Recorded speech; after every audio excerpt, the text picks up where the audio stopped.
All right, Jay Baba.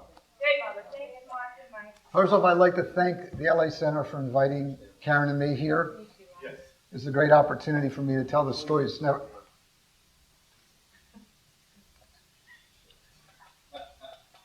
Keep talking.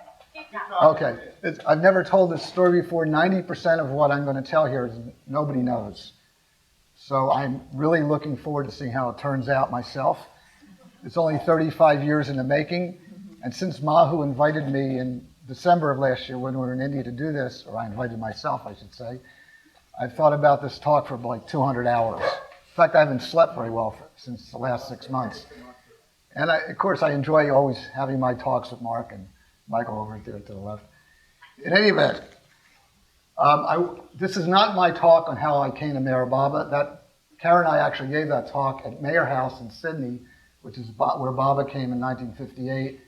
We did that in 2005. This is a more narrow talk. As it turns out, it becomes broader than I anticipated, because actually it's the arc of my entire life, how it came to be that I ended up starting and owning the first large-scale natural food store in Berkeley, which we call Organic Foods now. So I thought I'd give you a little background on who I am. I was born in October 1946 in Philadelphia. The facts I'm going to relate, I'm not trying to exclude anybody, but the facts I'm going to give are important to the tale itself.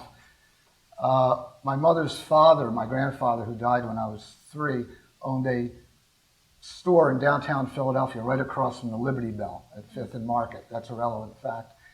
My father was born in the Lower East Side of New York. His parents are Russian Jewish immigrants. His father, my grandfather, became a Baba lover at the end of his life. And I told that, we won't be told here today, but I did tell it twice in Mandalay Hall at Meherabode. It's quite a remarkable story. He was a great guy. My father was a musician, a jazz musician. He met my mother in the mountains. They got married. He fought the war. And after the war, they moved back to Philadelphia. And they moved to the final little area of Philadelphia. It was a farm, and they sold it off. And it became a little isolated neighborhood surrounded by 2 golf courses and about 10,000 acres of woods. I spent a lot of time in the woods, as it were.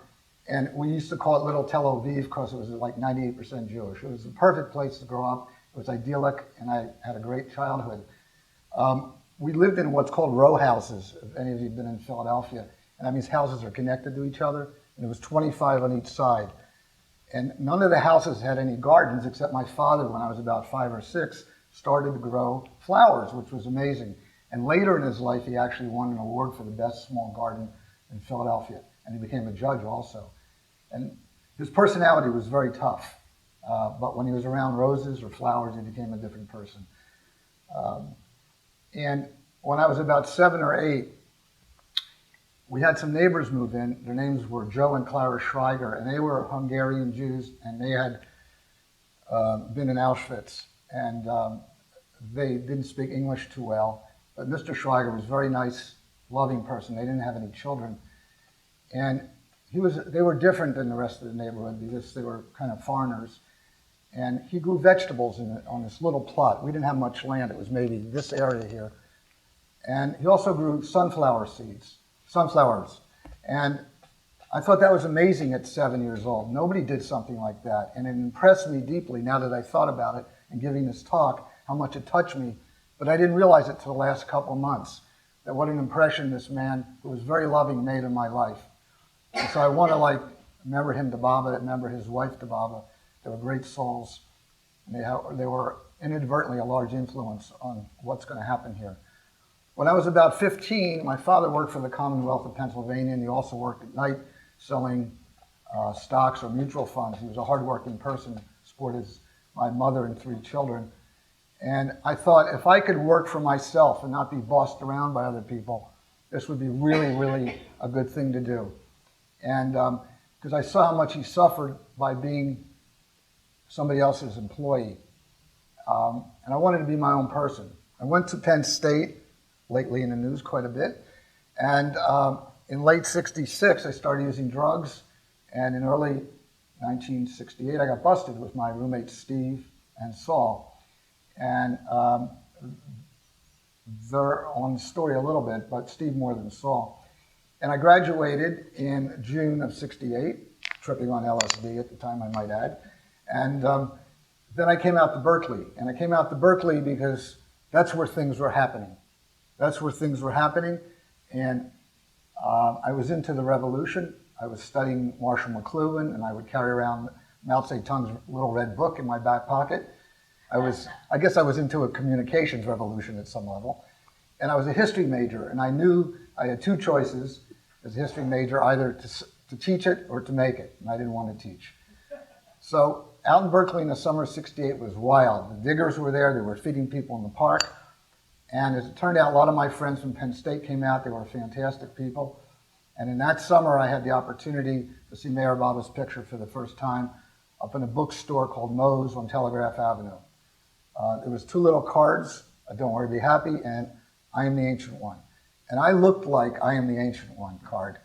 I had my hair cut when I was busted in the Bellefonte jail, but I was growing it back. Actually, eventually, it got so long it was down to my butt, and my beard was down to the middle of my chest. And I wasn't doing drugs at that point, but I was quite a hippie. In any event, I spent the summer, and I had to go back, get out of the drug trial, and then I went up to Penn State again because I didn't know what to do, but I knew I was going to be in trouble, and if I got busted again, I would go to jail for a long time. So I went back to Philadelphia, and I didn't really know what to do. This is 6 months after I graduated. I was going to be drafted, as the case may be, you recall Vietnam. And I asked my grandmother, my mother's mother, who was a big person in the community, if she can get me a job. So she called a gentleman named Goldberg who had an Army-Navy store in downtown Philadelphia, 2 blocks from my grandfather's store. And so Mr. Goldberg, despite himself, hired me, even the way I looked. But this was for Christmas. 2 weeks into it, he called me into his office. He said, Alan, I loved your grandfather. My father loved your grandfather. I love your grandmother. But you're only waiting on hippies and black people. And we can't keep you here. And I said, Mr. Goldberg, you're right. I'm only waiting on hippies and black people, which was true. And he said, so I have to let you go. So he fired me, which was okay because I didn't really care for it much. But then I asked my grandmother for another job because at that store there was a woman, sorry Karen, there was a woman named Sue who was very attractive, and there was something nice about her. And I asked her, and she said she was off drugs.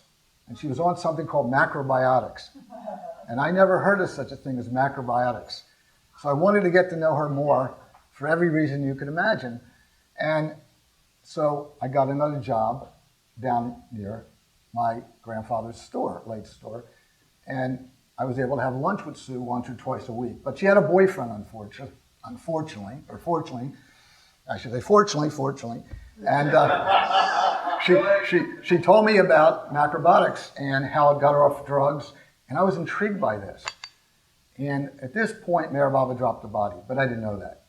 So one night I decided to go to Madison where some of my friends, including my friend Steve, had moved. They were at the university, some of their friends had worked at the University of Wisconsin. And I'm sitting in the bedroom where I grew up, stoned on hashish, very stoned. And I turned the television on my bed. I was sitting on my bed, and there was a movie of Meherabode. And he was walking with kind of a limp, and the speaker was saying, he was in this terrible auto accident, but as you could see, he's walking, but the doctor said he would never walk again. I thought, this is remarkable. This is the fellow I'd seen in the cards in Berkeley last summer. And there he is. And I knew nothing about Baba. And then the film ended, and it was the guest speaker was Alan Cohen. And he was dressed in a 3-piece suit with short hair. And I looked and I said, but he was with Leary and Alpert at Harvard and Millbrook. Why does he look so straight? I got to get to the bottom of this. I want to become his friend.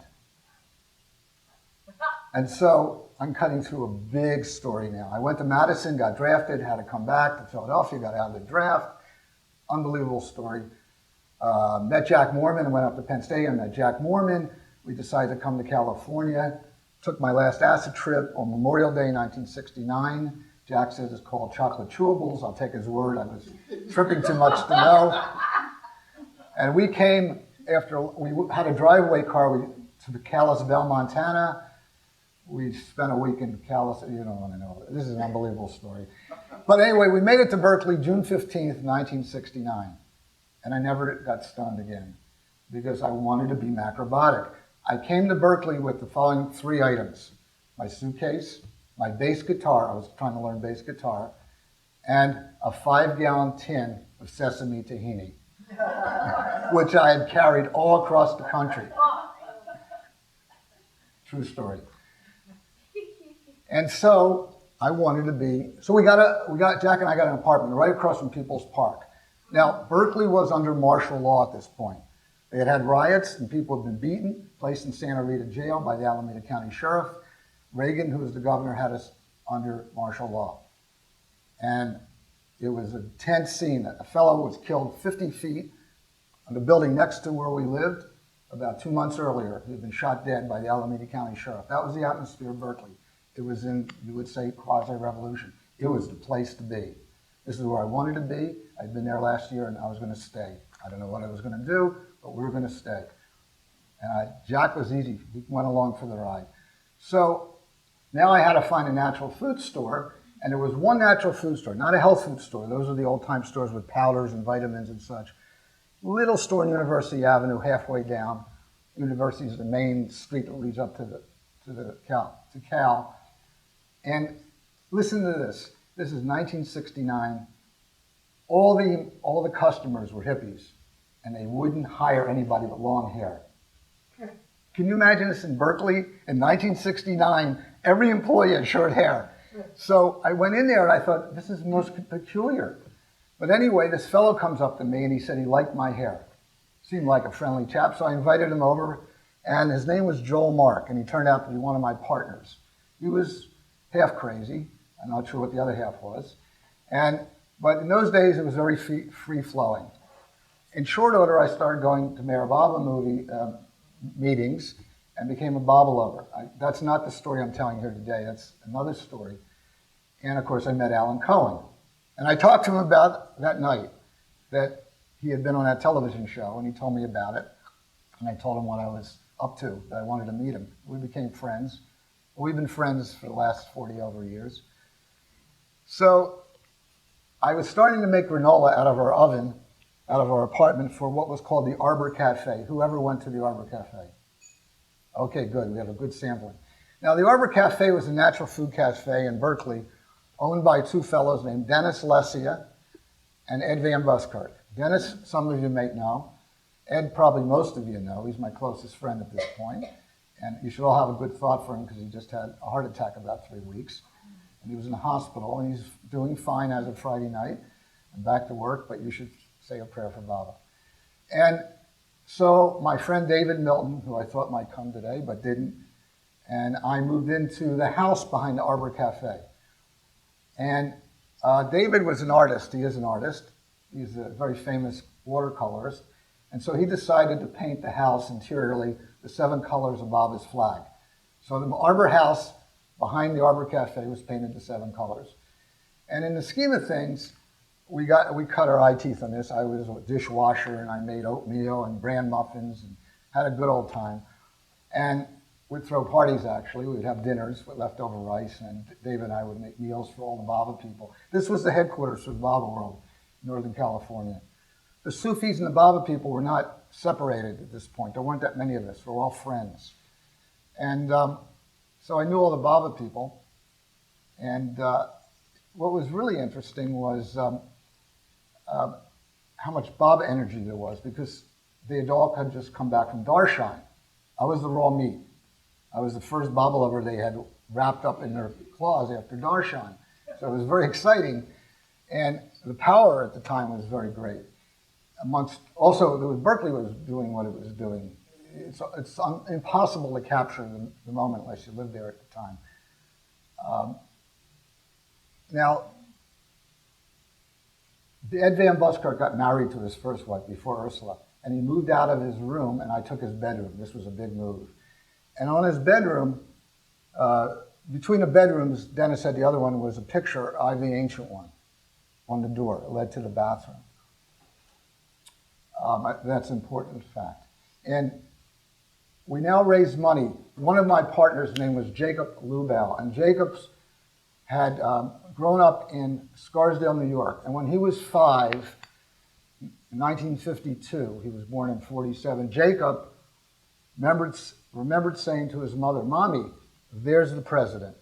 And of course, Meherabode was recovering in Hartsdale, which was next to Scarsdale. Now, Jacob, who is, as I found out in researching this, has passed away. He died of cancer in 2005. He was a great soul. And I wanted to mention that Jacob one day came into the store later and said he went to the summer camp and he was in a bunk called the Tuscaroras. And in his bunk, there's 43 kids, and 3 of those kids have been to the tomb of the Avatar. Jacob, Charlie Keeler, who many of you know, Chew, and Hank Midland, who wrote The American Artie. And so I brought pictures. Jacob gave me the pictures. I sent this to Hank, and I'm going to pass around, and I actually numbered them, and you could see them when they were goofy at 9 years old. And Jacob said Hank was even goofy at 9, but would you be kind enough to pass those around? So Jacob had an idea of doing a natural food store. It was his idea. And the other friend, Joel Mark, he had some money too. And then there was another fellow named Mark Campbell. Mark Campbell was 19 years old, and he was a poet, and he was the first person I ever met with a mohawk and a mullet all at the same time. I've never seen anybody with a mohawk and a mullet all at the same time. So we decided we all had a few bucks, and we funneled the money together, but we're still short. We only had like $8,000 or $9,000, which even in those days wasn't a whole lot of money. So we were kind of worried, how are we going to get money? So I put a little ad up in the Arbor Cafe looking for a benefactor.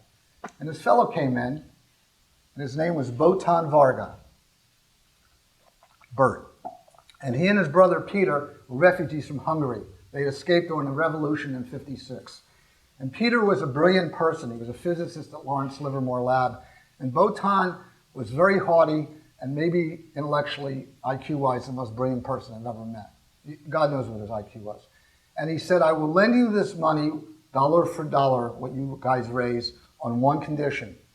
He wanted no interest back. He only wanted his money back, that he would lend us the money, but I had to drive to a certain street at a certain time, at a certain date, and stop my car and roll down the window, and his lawyer would come and hand me an envelope, and I was to say nothing, and I was to close the window and drive away. And I did this 3 times. But fortunately, Baba veils his disciples from the obvious, and so we were able to double our money. Now, we had a couple problems. The first problem was that nobody had any business background. That was a minor problem. I was the only person with business background. I had sold drugs and been busted and almost went to jail. So I was a failure. We had no carpentry skills. We had no plan. We had no scheme. We had raw enthusiasm and the belief this could be done because there was a market. The other problem was we had no location. So we scouted out a location. Now, who knows Berkeley? Okay, the store was at the corner of Shattuck and Ashby. Now, let me tell you what this corner is. Shattuck is the main commercial street in Berkeley. Okay, and Ashby is one of the 2 main feeder streets in the Berkeley. There's Ashby and University, and they run east-west. So at this intersection of Shattuck and Ashby is the 4th largest intersection in the city of Berkeley. It has 90,000 people a day going through the intersection. I found this out. And that's why I was able to calculate how many people saw Baba's impression, as you'll see. And so we decided to rent this place. It was empty. The landlord had a grocery store in there years ago and had been empty for years. So anybody that was a tenant was throwing to him. But the agent looked at us and said, "What a bunch of guys, you know.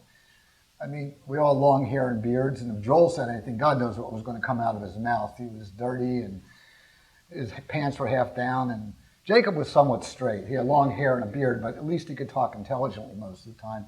And Mark was a poet. He didn't say a thing. Well, this was a real problem because nobody had a business plan. So one night I was sleeping in the bedroom, kind of laying there thinking, what are we going to do? And this story has never been told before, amongst the other stories I'm about to tell. Meherabode manifested out of the picture. The picture, I am the Ancient One. And he came to me as I was laying in there in the bed, and we had a business meeting. Now, I was a new Baba lover. I was only a Baba lover 5 months, so I didn't know what the rules were. I don't know if Baba comes or doesn't come. I don't know how this works. I had no plan at all. As far as I was concerned, this could happen every week.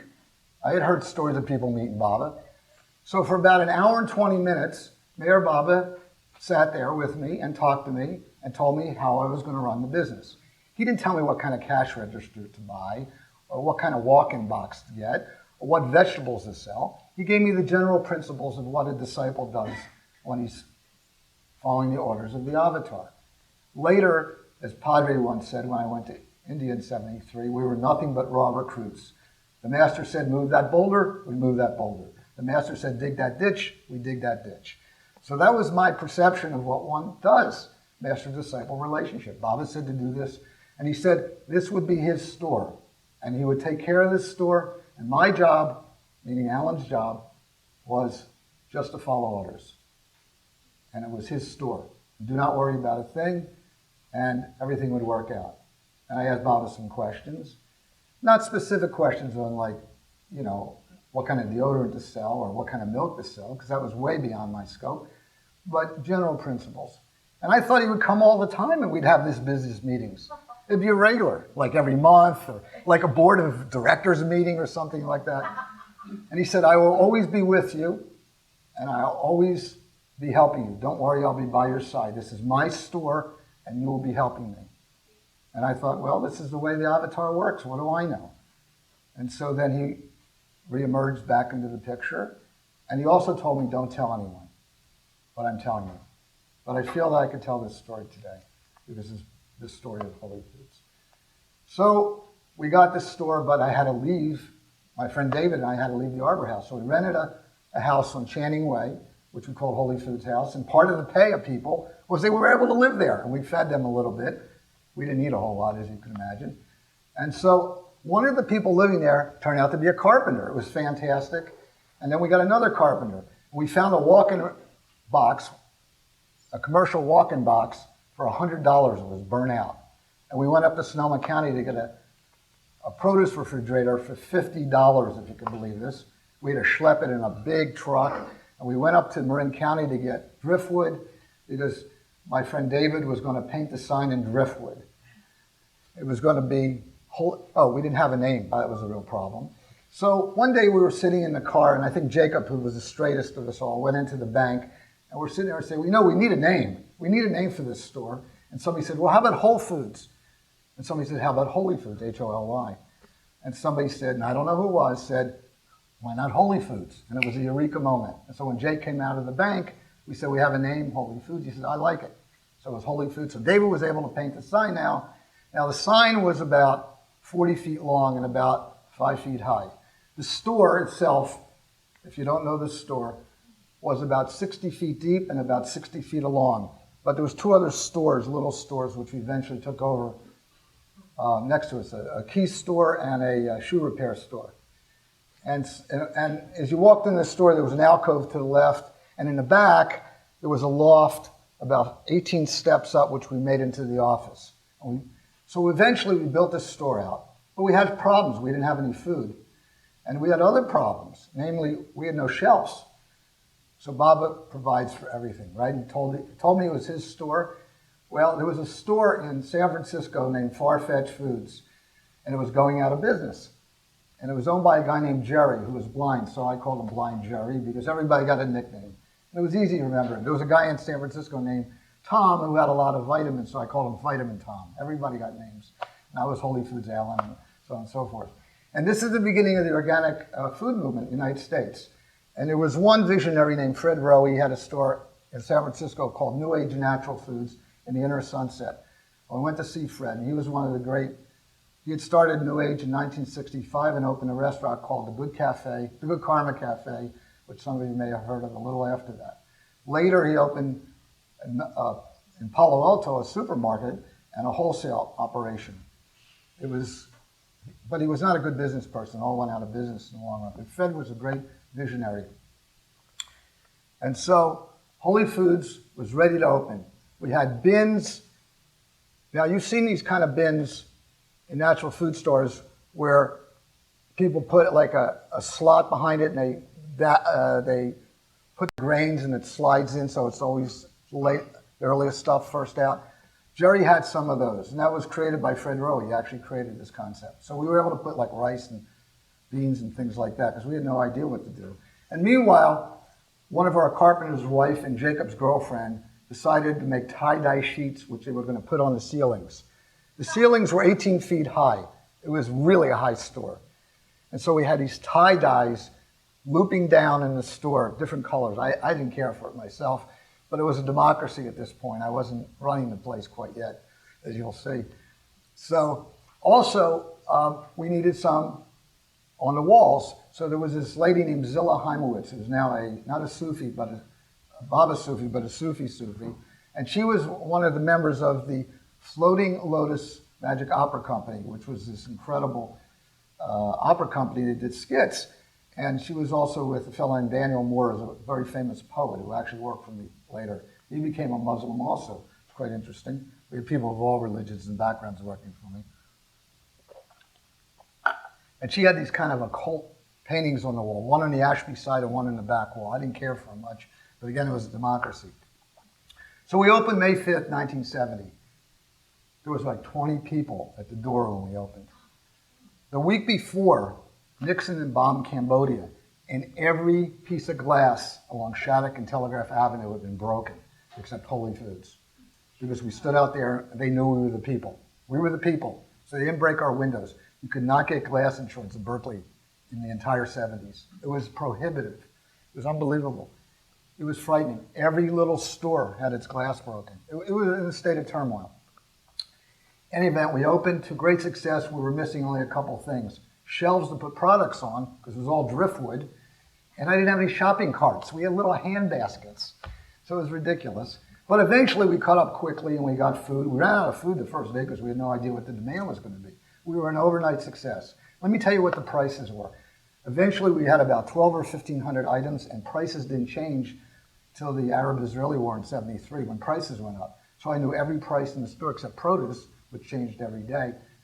We sold oats, organic oats, for 5 cents, organic rice for 5 cents, heads of lettuce, organic, for 19 cents up to 29 cents, a gallon of milk for 89 cents, or apple juice for 89 cents, and on and on and on.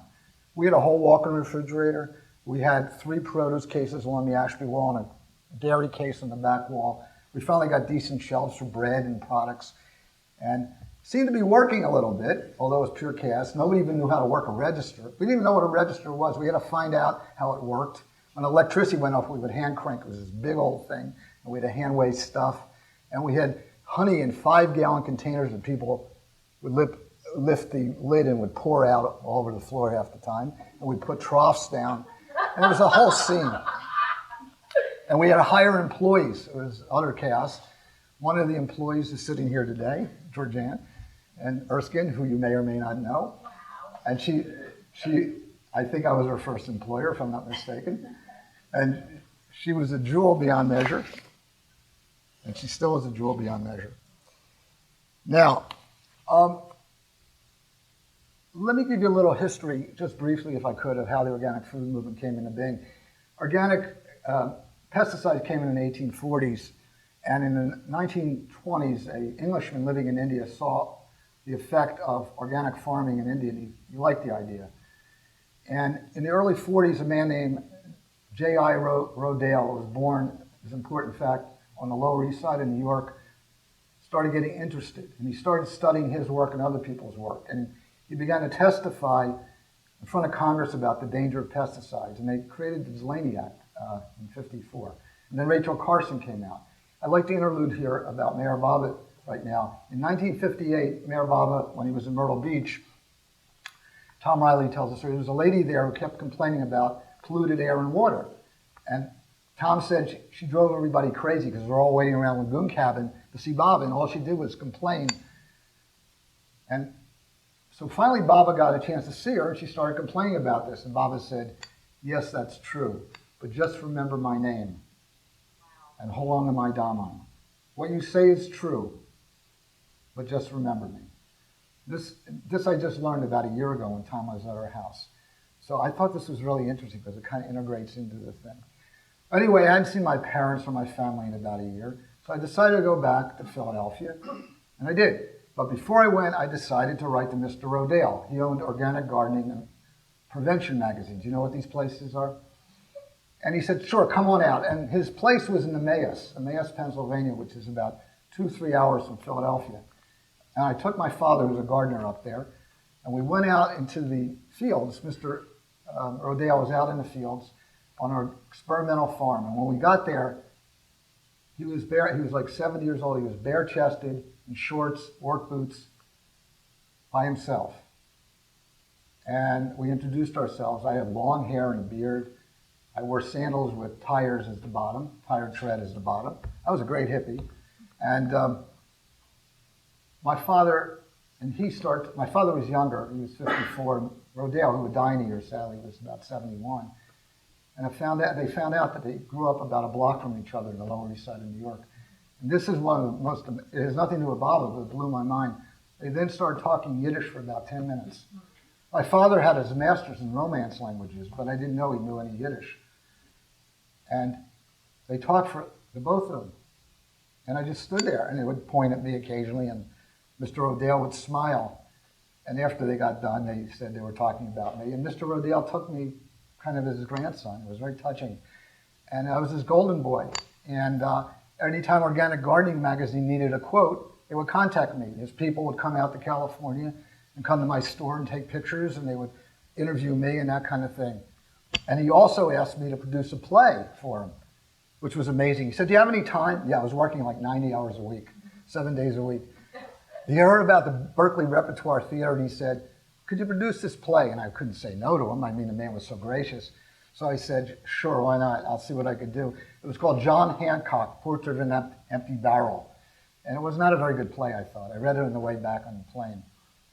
Anyway, now, July 10th, I went up to Boston to see my friend Paul Hawken, who is the president of Erewhon Trading Company, which was the main macrobiotic place in the United States. And Paul was really a charismatic person. He later, after he did Natural Foods, did many shows for PBS, and he did Smith and Hawken, and he's probably the top environmentalist in the colleges. He worked with Stuart Brand, and that kind of thing. Paul had grown up in Berkeley and had been a crosswalk boy at Shattuck and Ashby. How's that for a small room? And I want you to know, everybody I spoke to found out about Meherabode. Nobody didn't find out about Meherabode. We had posters in the windows. We had Baba pictures all over. We had books, cards. I'll get to it more specifically. So I went to Paul's house, and he lived in Brookline, and I was going to stay with him. And Brookline's a suburb of Boston, and so I'm staying there. And the first night, we have guests for dinner. It was like Holy Foods House, except it was macrobiotic. We weren't so macrobiotic. We allowed papayas and apple juice and things like that. And so macrobiotics, if you don't know, is mostly grains and vegetables. It's like a very boring diet at a point. But there's a lot of seaweed in there too. And umeboshi plums, which are totally salty. The first night, Paul has, as his guest, Gloria Swanson and her boyfriend, later husband, a guy named Bill Duffy, who was a screenwriter and had worked for Nelson Rockefeller as a speechwriter. Now, I got to tell you, where I grew up, we did not really know that many world-class celebrities. Although I will say, later it turns out Seth Green, who's apparently a star, grew up a couple blocks from me. Is he a star? I don't know.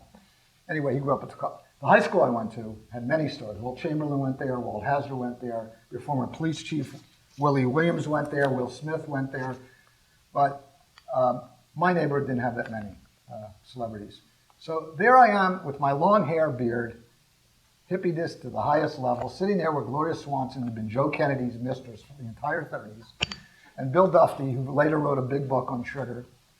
And Listen to Gloria Swanson. She was 7 years old and she looked about 35. And the only woman, other than my wife, who was that beautiful I've ever seen in my life was Billy Eaton, who stayed with us in 82 for about a week. And Billy was about 70 at that point. And she was as beautiful as Gloria Swanson. It was unbelievable how beautiful Gloria Swanson was. And the way she spoke and the whole carriage was unique to me. You know, I'd never met anybody like that, really speaking. In any event, on the way back to California, I decided to stop in Milwaukee, where my friends now had moved to. And my friend Steve Pincus, who now is an organic farmer in Evanston, Wisconsin, has 75 acres inspired by Holy Foods and is the main man in the entire Northwest, that whole area. He's kind of the major domo. Beautiful farm. Karen and I went to there a few years ago. It was Silence Day. And I was going to one of our suppliers called Standard Process, Peak Foods, top place in the country, totally straight. These are Midwestern people. It was 100 degrees. I'm out there looking the way I do with my hippie paraphernalia, and I wasn't speaking on Silence Day. And Steve had to translate for me. Steve had to translate. I would write him letters, and he would ask. And Steve had a big afro, Jufro type thing, and a beard. And I mean, we had to be the two weirdest people in America talking to this Midwest guy in a black suit and a tie, and everybody was so straight. I mean, it was Milwaukee, for God's sakes. And somehow we pulled it off. The guy didn't embarrass me by saying, "Why are you silent?" or "What is your story?" We just pulled it off. So I went back to Berkeley, and the store was beginning to boom. I mean, it was really expanding, and it was beyond our wildest dreams. And Jacob's parents came out. Now, his father was Dr. Lubau, and Dr. Lubau was a world-famous dermatologist in Manhattan. He wrote the book. I don't mean this figuratively. I mean this literally wrote the book on dermatology. And he was, in that time, Sarah Dwyer remembered, she worked for me also, that he was creating a medicine for acne called Cabosil. I had forgotten that. And he had a patient of his, and she was the food editor of Look magazine. And Dr. Lubau began to brag to her about his son's store. And she said, "I like that. Why don't I write an article about that?" And she went to Look, and they said, "We already did a story on that." So she went to Life magazine. And they said, "I love it." So I wrote her. Remember, Mao Zedong and Marshall McLuhan. I'm thinking about mass communications. And she agreed to come out, and she stayed with us at Holy Foods House for a week. And we put her up, and she ate with us, and she slept at the house, and she chanted with us, and whatever else we did, so it was utterly weird. And they had all these lights and these Hollywood-type people in there for 2 days. We're talking Life magazine. And on December 2nd, I think, December 11th, 1970, this was the biggest issue of Life ever because Khrushchev's memoirs were released that day. And on the cover was this beautiful woman who had been in the Noxzema commercials with Joe Namath, if you recall, if you're old enough, take it all off. And she would sell magazines in and of itself. But Khrushchev's memoirs and this beautiful woman, we were the centerfold of Life magazine. And I'm going to pass this around. And I also got, it was called The Move to Eat Natural. And I got her to go down to Monterey to see this guy named Manny, who, you'll see the breads, he baked these breads. And who was working for Manny? A young lad at that time who was on silence for 1 year named Biff Soper. And Biff Soper, for those who don't know, lives at Meherabode now. And he's in part responsible for the reforestation of Meherabode.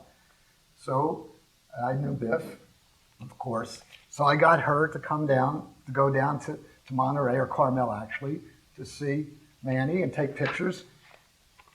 And in the centerfold of Life, they refigured the store a little bit. You could see the tie-dyes. You could see one of the paintings that Zilla did on the wall. They even had an old white guy in there. It looks like we had all kinds of people from all kinds of backgrounds, and they reconfigured the store, and it said, I wrote her a letter, and she kind of jimmy-rigged. She said, 4 under 30 proprietors run Holy Foods in Berkeley. The 7th-month-old store success has put them on a, quote, capitalist trip. And I learned about the mass media. So Der Spiegel called, Der Spiegel, which is like the Time magazine of Germany, and other places. I got calls from all over the United States. I'm going to pass this around, and you could peruse this and see that. And I began to lecture up at Berkeley and other such places. Now, around this time, Jacob, God love him, Jacob really wasn't cut out for the city, it seems. And he would get stoned a lot and wander through the store, and he decided to leave. And so he did. He moved up to Garberville. You know where Garberville is? Up Humboldt County, and he opened a natural food store there. But I will say Jacob did go to the tomb with my partner Joel, and I feel very gratified that they both went to the tomb of the Avatar. They were not Baba lovers in that sense, but Jake saw Baba, as I say. We're almost convinced. Janet Luck also had seen Baba in Washington like that, driving by. And so this happened, it's not a coincidence that 3 people out of a bunk in 1956 got to the tomb of the Avatar. It's almost incomprehensible. So this is what Baba was doing. In the meantime, now Jacob has left. I should tell you that Mark left before he opened the store. He had no idea what to do. So I gave him $500 to buy something for the store. He bought a prayer rug. I said, Mark, how is a prayer rug helping us? He says, I don't know, but I think I needed a prayer rug. So I gifted him the prayer rug, and he moved to Boulder, and I never saw him again, God love him. In the meantime, so Jacob had left by February of 1970, and it was just Joel and me. And Joel was not carrying his load, God love him. And we started, Fred Rohe had started Organic Merchants, which was an organization nicknamed OM, O-M. And we had a big meeting in Santa Cruz, and this is kind of a funny story, in April, before we even opened. And, people were into drugs, and Baba told me to help people get off drugs. That was the main Baba organization. And one of the things Baba told me when he came to me that night was, this is the way you're going to get people off drugs. Okay? This was an important thing. Meherabode was having all the Baba lovers in Northern California, Sufis as well as none, really focus on this. And this was trying to get people off drugs in Berkeley in the 70s. Now there's a miracle. And I would try and hire people who weren't on drugs.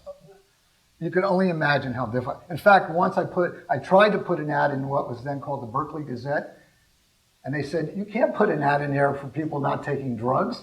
I said, why not? It's illegal. They said, this is Berkeley. I said, I know, but it's still illegal. It was banging my head against the wall. So I did try and I hired a bunch of Baba people. I figured they weren't on drugs, whether they were competent or not. No, George Ann's the only one here, so she was utterly competent. But I had a lot of Baba people working there over the years. My friend Jack Mormon and his wife Becky, Ursula Van Buskirk, Ursula Hamilton at that time, was my bookkeeper the first year. Her husband Ed, later husband Ed, worked for me occasionally when he'd come back from chiropractic school, and Ron Ormrod, who I nicknamed Mustache Ron. If you know Ron, he's got a big mustache. A guy named Eddie Hauser and Mark Murray, who lives in Myrtle Beach. Mark Murray, who I call Hunza. He's blind now pretty much, but if I see him at Myrtle Beach, I just go, Hunza. He goes, Hunza. And that's our name. Everybody got a nickname. And Claire Shields, who was from LA, and Eric Halliwell. And Claire I call Kluki, and she would sing around the store. And Sarah Dwyer, who I want to throw a shout out to. Sarah was great. I got a painting of Baba that she did that looked like Elvis a little bit. I gave her some money to go to Myrtle Beach, and that was the compensation I got. And Leah Poitras, if anyone knows her, and Jay Mueller, who used to live down here, and Greg Dunn, who lived down here, lives at Meherabode, and Andrea Winsemer. Every time Andrea sees me, she always introduces me as her first boss. Anyway, I've been trying to utilize the media a lot. As I say, I taught at Berkeley all the time. They would have me in nutrition or agriculture classes. I got on television one time. I was debating the head of the Department of Agriculture at UC Davis. So he knew everything and I knew nothing. This was one of the great debates in Berkeley, and it was well known. I wanted to, if those of you who lived in Berkeley, it was unbelievable. I mean, most of our clients initially were hippies. Over the years, I tried to get other people in there. Other natural food stores open. A store called Ma Revolution's open, and Westbury Natural Foods in North Berkeley. And about a year after we started, there's a co-op in Berkeley. Most of the people in Berkeley were with the co-op, and it was something started by the Finns in the 30s. And the co-op in Shattuck was the fourth highest grossing store in the United States. It was unbelievable. This is in the gourmet ghetto where Pete's Coffee started and Chez Panisse. Ellis Waters never gave us credit for her inspiration. I'm annoyed with her, but that's a different issue. And so I want to talk about some of the vendors we had, if I could. I'm organized here for the trial.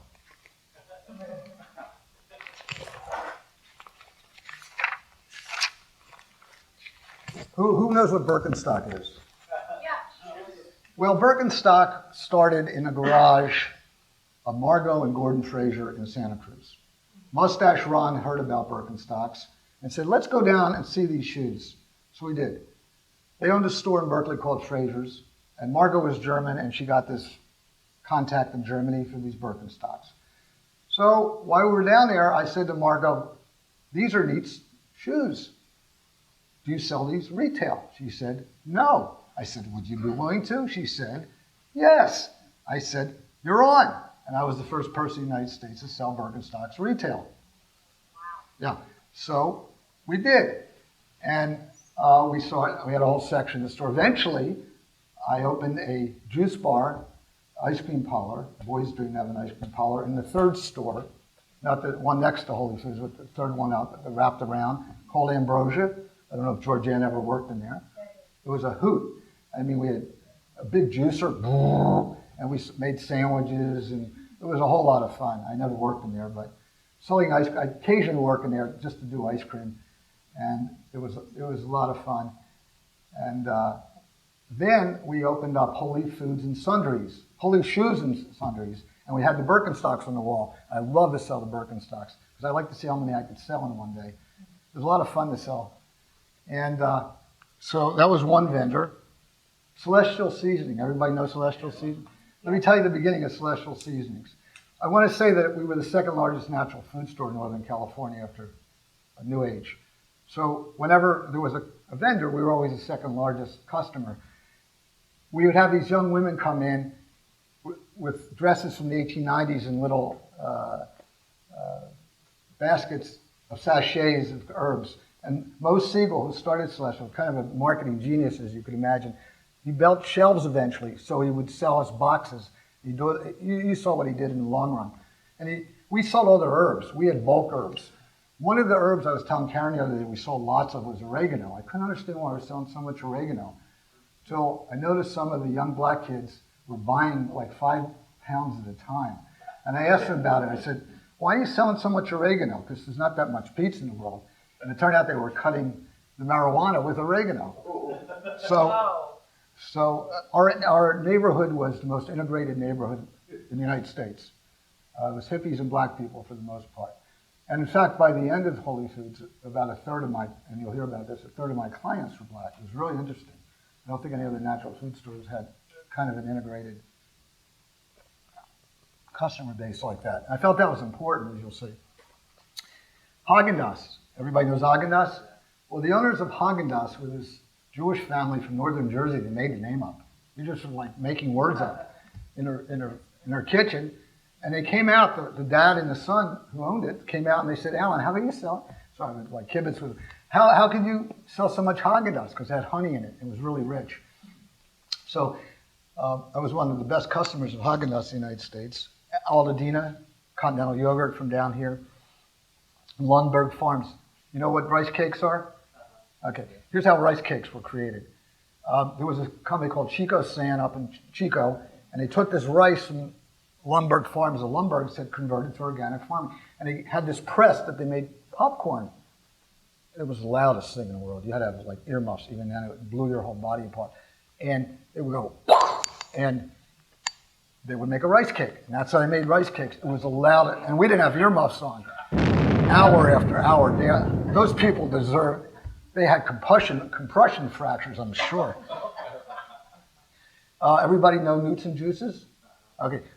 Mr. Knutson, Russell Knutson Sr., sweetheart, and Russell Jr., I was their second biggest customer. They would drive their flatbed truck down from Paradise, literally. I went to their place. Their farm was Paradise. And Russell had a gate. He had off leg, and he would bring in the store, and they would unload. Nancy's Yogurt. Nancy's Yogurt is from Ken Kesey's family. His brother was married to Nancy. And they would drive it down. It was two guys, a guy named Gilbert, another guy. You might have heard him, Huey Lewis. And Huey, God love him, Huey would schlep this Nancy's Yogurt in the store twice. But Nancy was interesting because they had this creative idea of putting the fruit on top in this little cup, stirring yourself. No doubt this was an acid trip concept. It really made it hard to stack the shells, by the way. You know, it was this little cup, so you couldn't double stack the yogurt. Anyway, they would come twice a week. Huey would come in every time. He was about a year younger than I am. And he was kind of chubby in those days. And he'd say, Al, I got to become a rock and roll star. And every time I'd say the same thing. I'd say, Huey, do I look like the guy who's stopping you from becoming a rock and roll star? And then he'd come. And then we would harmonize, because I grew up in Philadelphia. We did doo-wop. And then Huey he was from New York, so we would do doo-wop together, even though I grew up in mostly Marin County. So after a number of months, Huey came in one day and said, Al, you talked me into it. I'm going to become a rock and roll star. I said, I could say I knew you when nobody knew you. George, did you know him? Yes. You knew Dewey too? He was a lot of fun. He was a sweetheart. And I really loved him quite a lot. You know, I wondered if Huey remembered me, but many years later, Mustache Ron was playing golf in Marin, and he ran into Huey on the golf course. And Huey said to him, hey, Ronnie, how's Alan doing? So I knew Huey still remembered me because I encouraged him. So the new should be grateful for me because I gave him encouragement. And Arrowhead Mills, you know Arrowhead Mills? Frank Ford, who owned Arrowhead Mills, converted the entire Deaf Smith County to organic farming except his father. And I went down to see Frank with long hair and a beard, and they were all Christians. July 4th, 1972. And I swear to God, I looked like Jesus. And they all knew about Baba. I told them about Baba. It was unbelievable. And the combines were in this field. And they were coming in the next morning, and the most religious people are farmers right before the combines come in. They said, Alan, pray for me. And Frank had become a Christian. He had not slept for 30 days and had an epiphany of Jesus right on the highway, and he showed me where.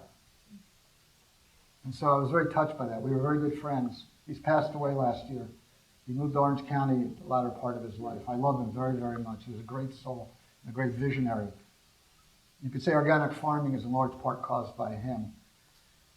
Now I want to talk to you about Dr. Bronner. Anybody know Dr. Bronner? Yeah, well, now, yes.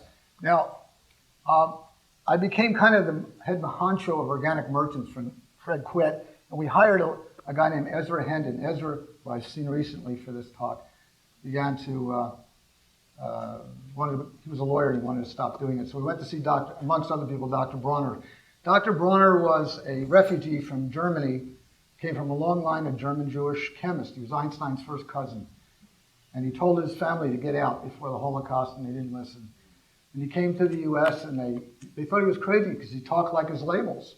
All God One, Moses, Jesus, Ram, Krishna. That's the way he talked. And they did a lot of electric shock therapy in Dr. Bronner's. So we went to see him, and he locked us in his laboratory. It was in the summer. It was 100 degrees, and he let us in there. And then he came in. He was in shorts, and no shirt. And Dr. Bronner's is a short guy with a hairy chest, and big glasses. Short, kind of a short version of Mr. Rodale in a way. And he talked to us nonstop in Dr. Bronner language for 1 hour, Ezra and me, as we stood there and sweated profusely, wondering when he would stop. And every 2 minutes, he would punctuate his talk with exceptions, none. And then he would do this popping sound, which I can't do, but it sounded like this. With his lips, he would go like that. And it was unbelievable. And for an hour, Ezra and I sweated, and Dr. Bronner's talked. And we were going to pass out from heat stroke at a point. And finally, either Ezra or I said, Dr. Bronner, it's getting a little hot in here. Could we go outside? And when I had lunch with Ezra a few months ago, we were laughing so hard. It was one of a lifetime. So that was Dr. Bronner's. God love him. He died a few years ago, 15 years ago. But his family's taken over, and I still use his stuff. And he, by the way, sold a lot of chips. We sold massive numbers of Dr. Bronner's chips. Unbelievable, the man can move chips. Now, no, they don't make them anymore. Yeah. Now, I want to talk to you about some people that influenced me, Meherabode influences. One was Joseph Harb. Does anyone know who Joseph Harb is? Anyone meet him? He was a great soul. He was a true teacher. I'm going to pass this around. This is a picture. Joseph was a Fulgent. And he lived in India in the early 60s with his wife, Carrie, and he almost died, and Baba saved his life. And Baba said to him, Joseph, would you like God realization, or would you like to be with me when I come back in 700 years? And Joseph said, Baba, where could I be that you are not? I want to come back with you when you come back. We would go over to Joseph's house on Sunday, and he would talk nonstop for 6 or 7 hours. And so anyone who wonders how I could sit through 3 hours of Balkat Shuri, I would say Balkat Shuri was a warm-up act. If we got water from Joseph, we were lucky. But Joseph said one thing, many things, that touched my heart. And he said one time, and this is really important, he said, you know, I could see Baba anytime I want, and I could talk to him anytime I want. And I thought, well, if one person could do it, why couldn't anyone do it? And so it was. And because Baba was always helping me along. I didn't see him, but he was always talking to me and telling me what to do in the store. I bought Joel out eventually. This talk was longer than I was given time. And well, you know what? I think we're really cool with you proceeding to get music, so just keep going. Okay. We had this lady named Frances Sequoian came, one friend of Alan Cohen's. Anybody know Frances Sequoian? Okay, she was a psychic from Boston. She came to the store, and she told me to take the tie-dyes down because they had astral bodies in them, and I agreed with her. And then we painted over Zilla's paintings, and I got a Linod painting, and I put it in the back of the store. Now, I want to tell you that I had posters of Baba in the window. And so when I say 40 million people saw Baba, I did a calculation of how many people passed through the intersection, based upon how many people would see the posters. I had a little stand as you walked in the store, and there was Baba pictures, Baba cards there. And I got cards from Rick Chapman at Meherabode Information, and we gave away 30,000. I'm the ancient 30,000, the highest of the high, and 30,000 God in a pill, and 100,000 Baba cards. Sold innumerable books and posters, and I found out when I went to India in '73 that one of the people was in India there because he shopped in my store. And one of my customers told me that he moved from San Francisco to the area so he could come to my store to see Baba's picture. I didn't know what effect Baba was having on people. Now, we had many spiritual groups come in. The Moonies would come, and Yogananda, and this one, and that one. And I remember one of my customers, Jerry. He was an Italian guy from South Philly, so we were kind of like together in the thing. And everybody was into a spiritual thing, if you know Berkeley in the 70s. And Jerry would say, he was so sweet, he'd say, Alan, he'd talk like that. He says, what kind of yoga you into? Because there was no apparent yoga that Baba. I said, Jerry, there's no practice. He said, but Alan, what practice do you have? What yoga do you have? And I say, check writing yoga, Jerry. He says, check writing yoga? What's check writing yoga? I said, Meher Baba asked me to do this store. Now, Joseph Harb would come in the store, and I was utterly busy at all times. I had actually moved out of Holy Foods house and moved up into the Berkeley Hills. Actually, the Dreyfuses moved in a couple houses away, as it turned out, Robert and Sherry. And so I was able to have some peace and quiet. But on the weekends, I would fast the entire 72 hours. I was so beaten up. I was working unbelievable hours. And my partner, Joel, was useless. He would put Wagner on and sing around the store with his pants half down. Georgiana would know this. And, he was bisexual, and he would put moves on the men employees and the men customers. It was very embarrassing. It was very awkward, the whole thing. And the employees would complain to me about him, and thank God we didn't have sexual harassment suits in those days. Because honest to God, he was a walking sexual harassment suit. And his father would cry to me. His father had been a communist, but now he was a teacher, professor at Rutgers. And he would say, Alan, please talk to Joel, as if I could do anything. His brother Peter was a famous musician. He taught at Santa Barbara. And when Donovan came around for his tour, Peter actually toured with him throughout the entire western United States. But I bought out Joel finally in '74 and was on my own finally.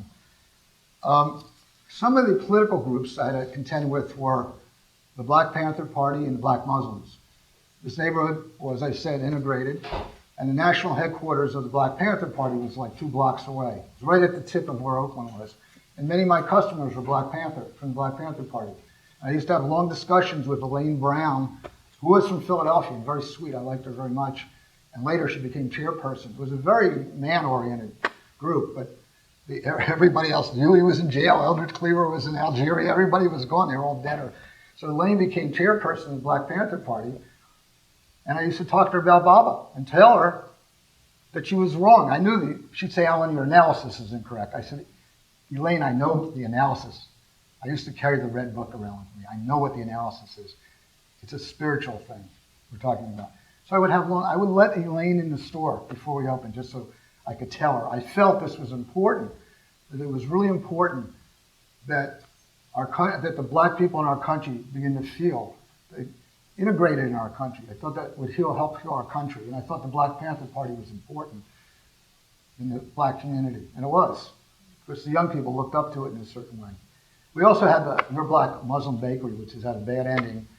As it turned out, the owner was a murderer and a thug, if you know the news. And this was very interesting, dealing with black Muslims. The woman would come in the store and she wouldn't look at me. You know, if you know their ideology, they think white people are the devil. And I knew the ideology. And she would bring in the bread and the muffins and the pies. And we used to sell them the honey, by the way, and their ingredients. And she would take a pencil or a pen and count them. 1, 2, 3, 25, 50, whatever it was. And then she would push with her pencil the invoice book across the rack, you know, of breads or whatever it was, so she wouldn't touch me, and she wouldn't look at me, and she wouldn't talk to me. And so I had to count out the breads, 24, and then I would have to go pay her. And she would stack them on the shelves as she liked. It was a very peculiar relationship, this lady. And but many of our customers, in fact, they were our best customers, the black customers, I thought. They were middle class, a lot of them worked for the government, they were teachers and such like that. I was happy. They didn't bounce checks on me for the most part, compared to the hippie kids who would steal from me. Very frustrating, being stolen, I have to tell you.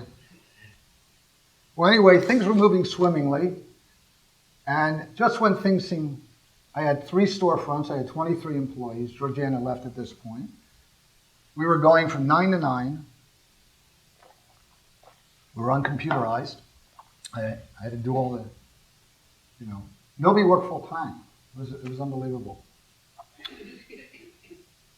I began to hear rumors of labor management in the spring of '76. What is labor management? I was management and everybody else was labor. It was like, looking around, I'm the only management, you know.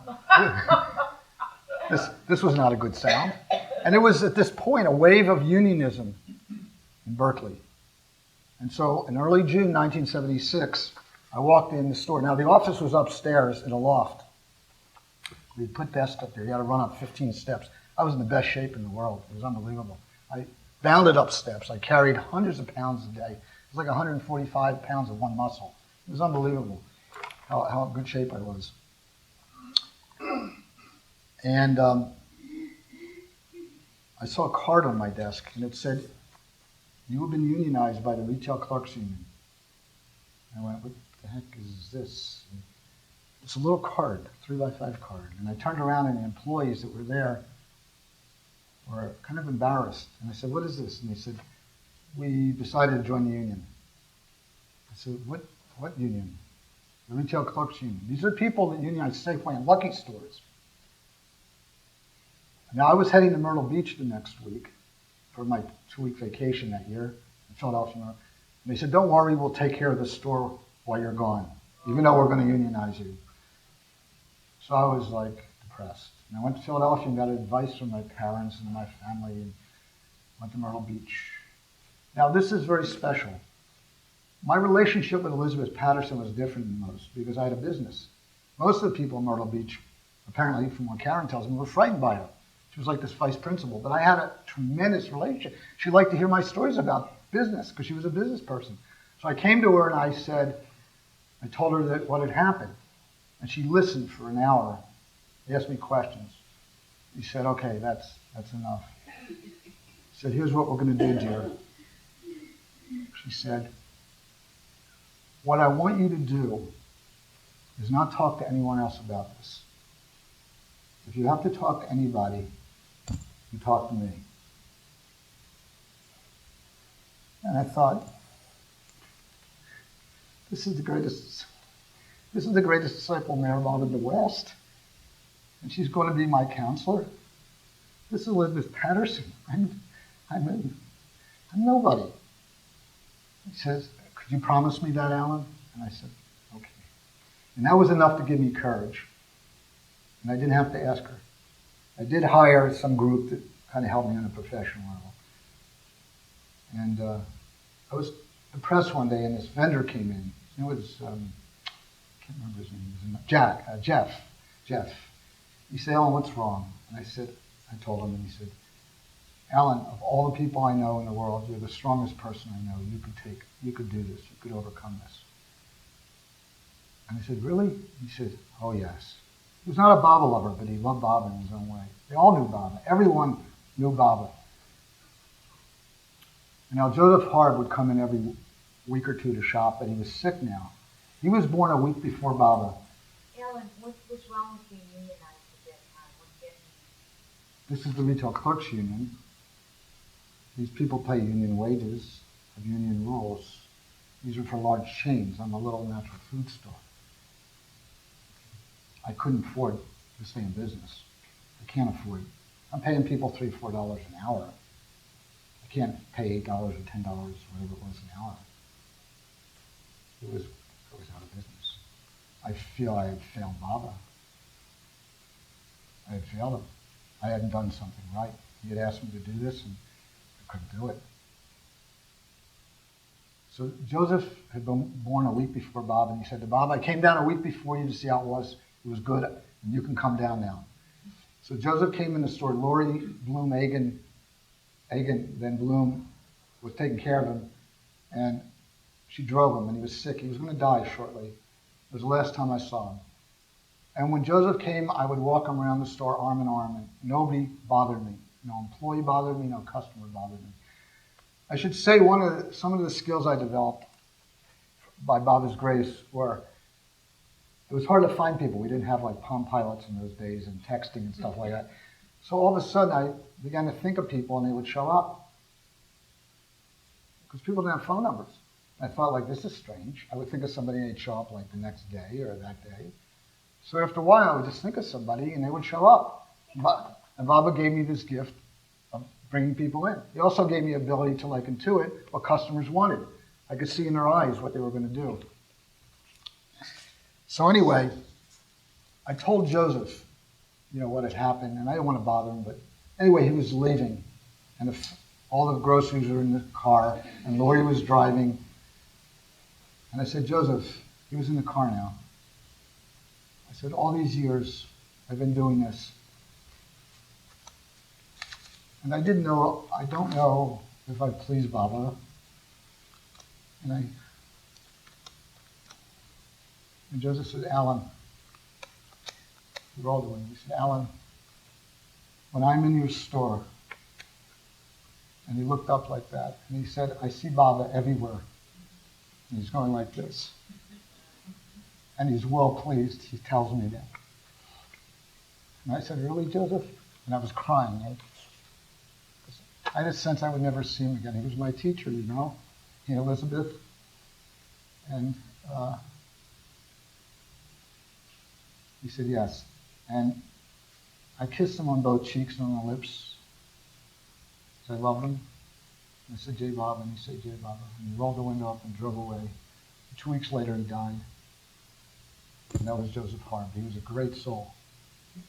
If you knew him, he was a fulgent at all times. He loved beyond belief. There was nobody like him I ever met. Such love emanated out of him. Well, anyway, I got unionized. I got NRL. I got hit by the National Labor Relations Board. I had closed Ambrosia down. I told the lady from the National Labor Relations Board about Baba. She gave me minimal sanctions. And now the head of the union was coming to take his, he's going to get his money out of me now. Big man named Paul Crockett, 6'3", had started the union.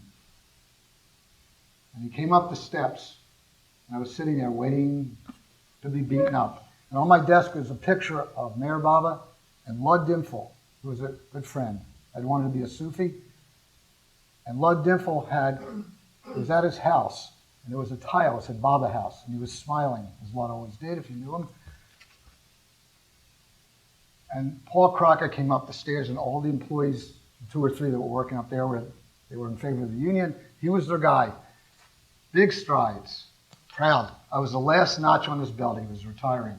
He and his vice president, they were going to retire. And as he walked towards me, gloom overcame myself. And I thought, what could happen? And he stopped, and he said, the 4 least words I would have expected, are you a Sufi? And there's not a book for this kind of question.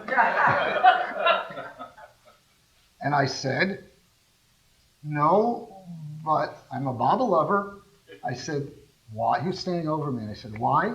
He said, because that's Lud Dimphal. He's my son's preceptor.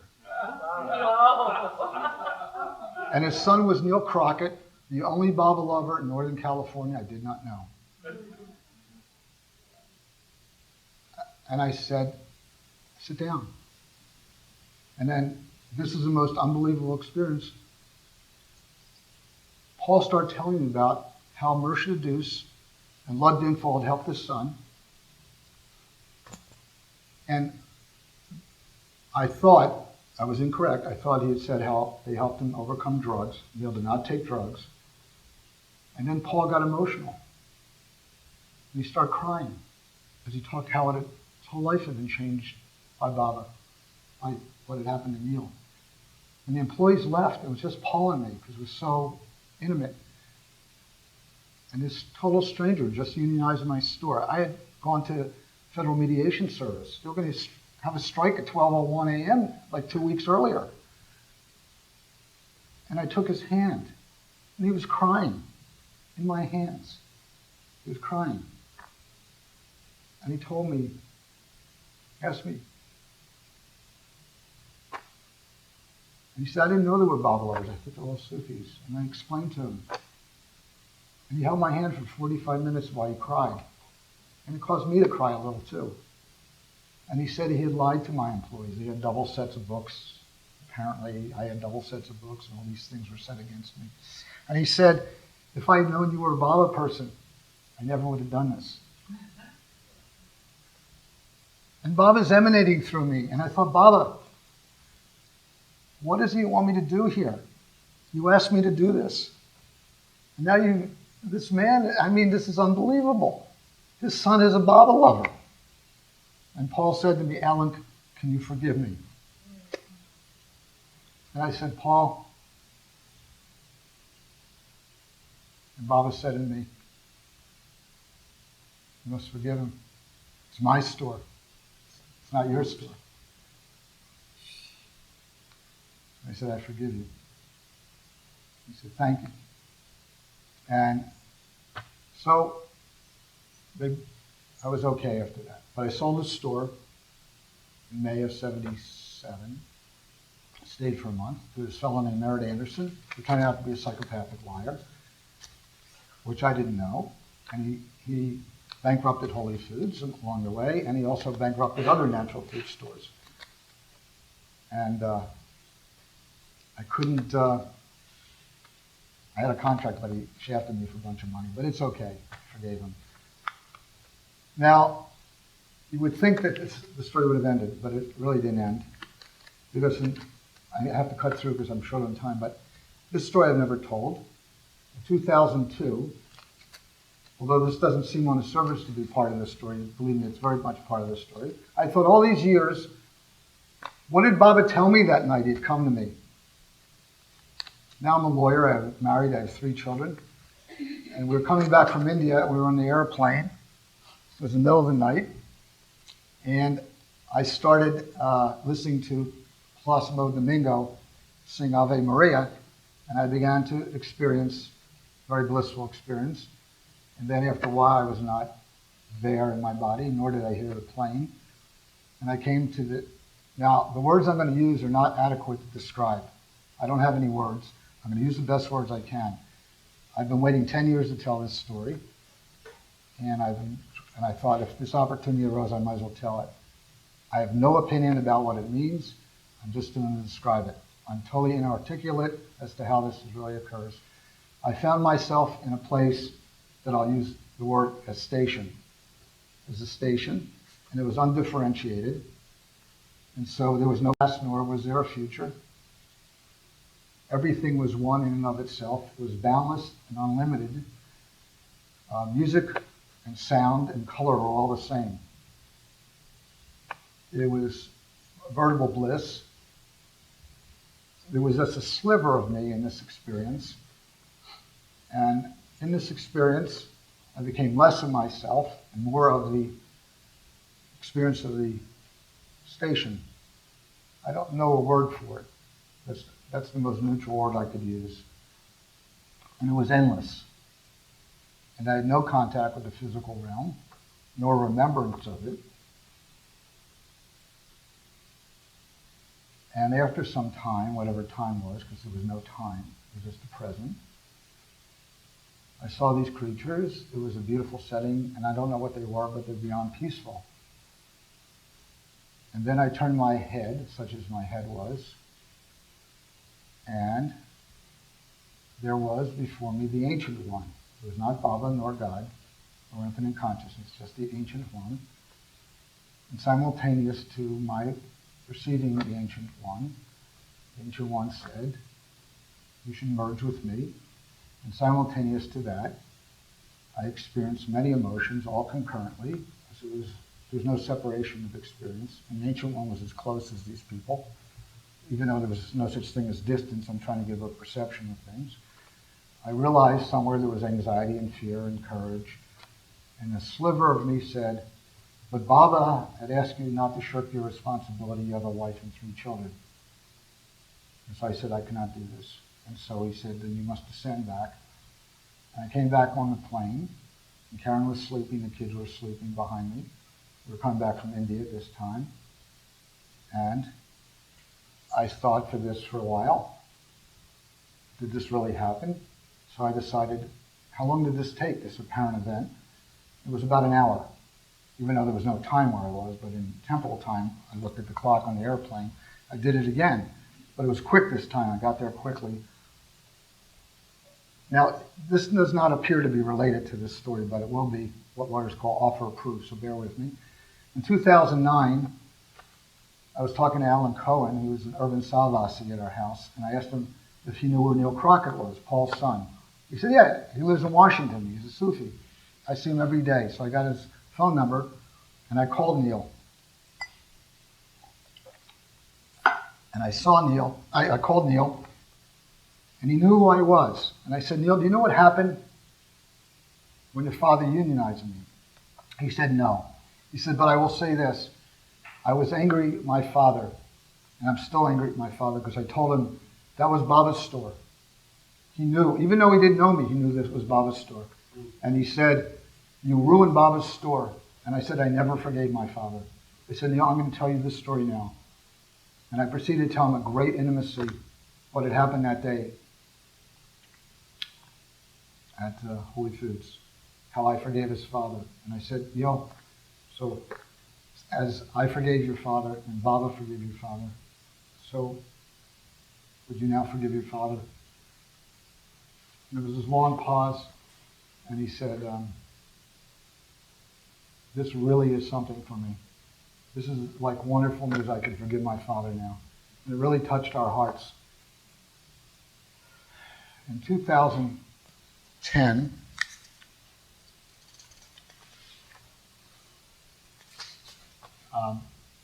I was flying to a Marathon board meeting in Myrtle Beach, and Karen was sleeping on the plane. We were approaching Atlanta, and it was about an hour from Atlanta, and Baba came, and he spoke to me, and he said, Alan, I'm going to tell you what I told you that day at Arbor House.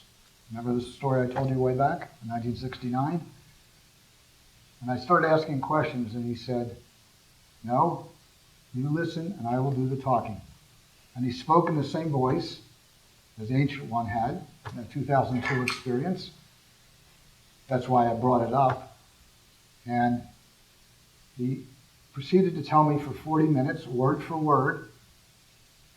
But the interesting thing was I had no time to receive it because the words spoke and were received concurrently.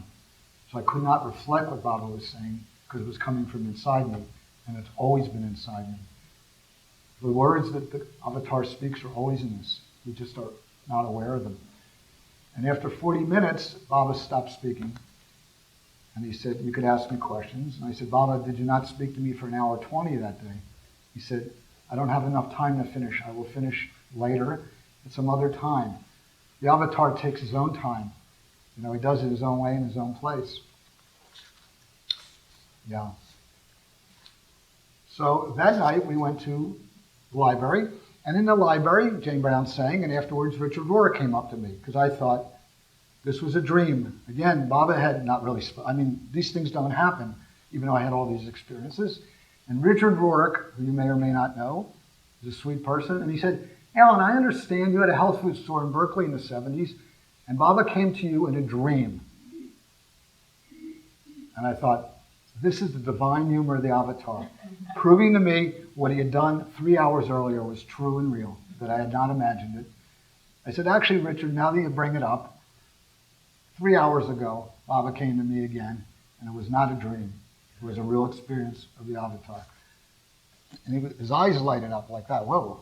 It was a bigger question than he anticipated the answer to. But this was Baba's confirmation.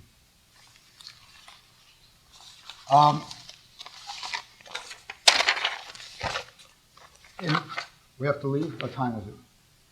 What time is it? Well, let's 20 after what? 125. Let me just get consensus here. Let's figure I have two things to talk about, and then I'm done. Okay. We have to leave at 2. I would like to. Okay. Look, these are the last two things. And I'm sorry. Maybe we can bring you back for another visit as well. No. No, I wanted to finish. Okay, let me finish. Now, I contacted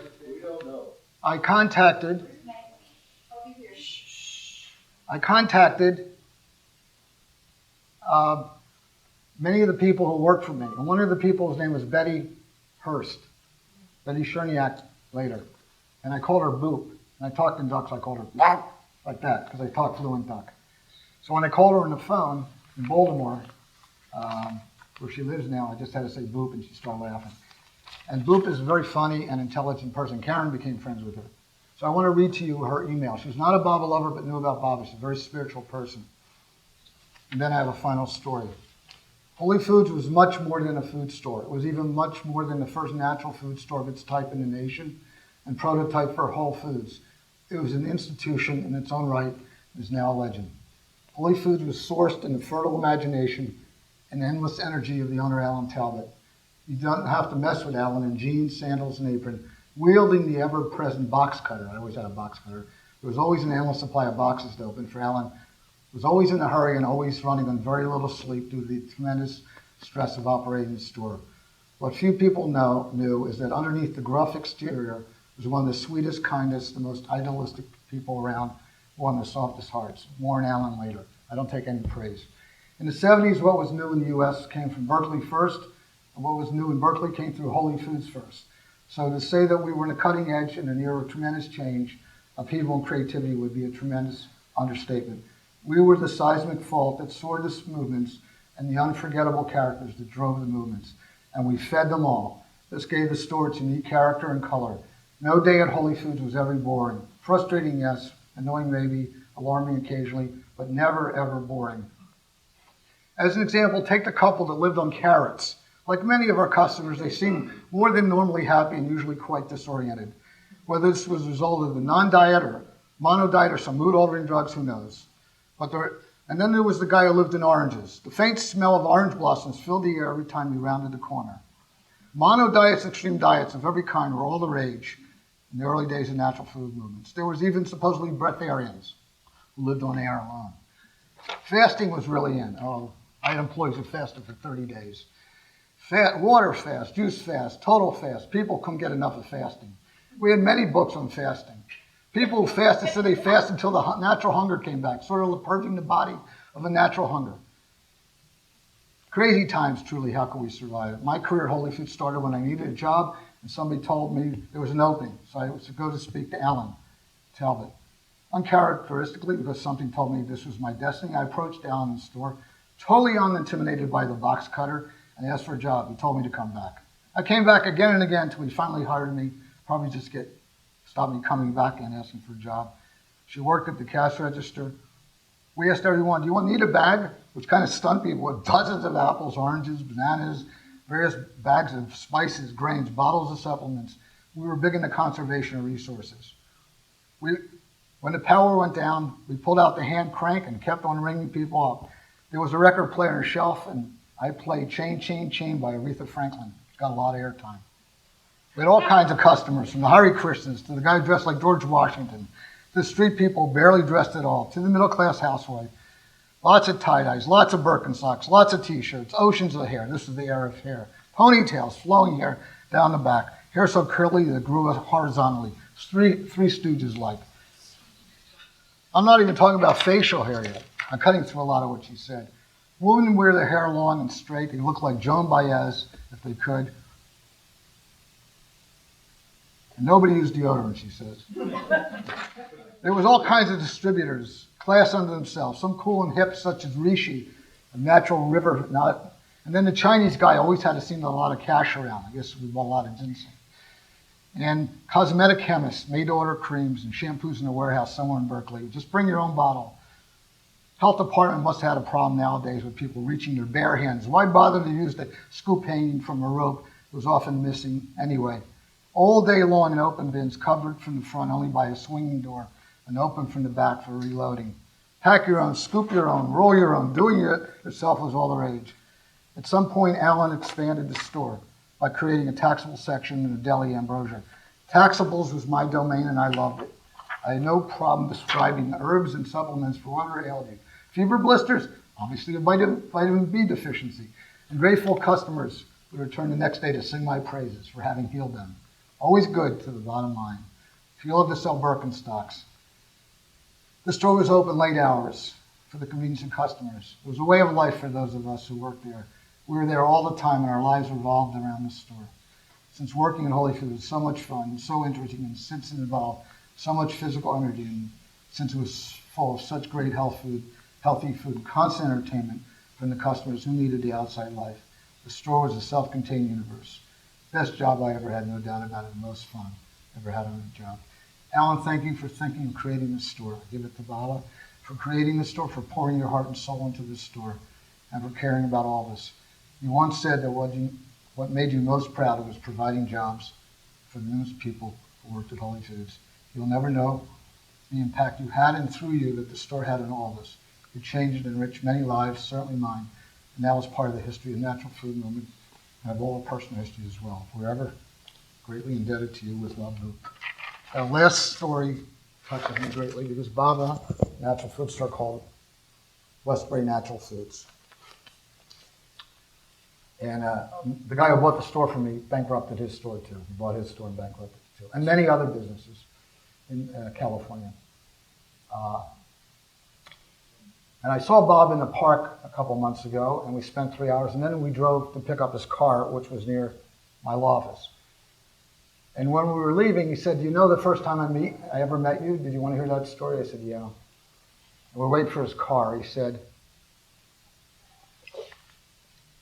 I had heard about Holy Foods and you. Bob lived in Davis, and he had a garden, and he had a restaurant at UC Davis, and with the vegetables he grew, he supplied, but he had extra vegetables, supplied the restaurant. So that day, he said, it was in July 1969 after we opened, after I came back from meeting Mr. Rodale and Gloria Swanson. By the way, I forgot Taj Mahal here. Taj was a steady customer. I just wanted to throw him in. And a good friend. And he said, so I decided that day, I had smoked marijuana, but I had never taken LSD. So I decided to drop some acid for the first time that day. And we're out in the back of the Toyota dealership, and I said, wait, you dropped acid and drove from Davis to Berkeley with a pickup truck full of vegetables? He said, yeah. I said, well, that's impressive, because it's about 75 miles in about an hour and a half. He said, so I came to your store, and you bought the vegetables from me. And somehow after all that, I was very impressed with everything. It was real high energy, and it was kind of amazing. And I said that I was on LSD. And meaning Alan, this is Bob's story. I said, you're on LSD? Yeah. I said, you do drugs still? He said, yeah. He said, don't you? I said, no, I gave up drugs. He said, you gave up drugs. He said, why did you give up drugs? And there was over the cash register, there was a picture of Bob, of course. Georgianne probably remembers, a beautiful colored picture. And Bob said, I pointed to Baba, and I said, because of him. And Bob looked at me, and he said, the sincerity and the love in my face. And Bob said to me, so I decided to give up drugs then. And now the story's ended, and I said, wait, you gave up drugs because I'm Meherabode? He said, when I looked in your face, and I saw how much it meant to you, and how much you loved him, and I wanted to be your friend, and I knew I couldn't be your friend unless I gave up drugs. And I said, Bob, you gave up drugs because of Meherabode?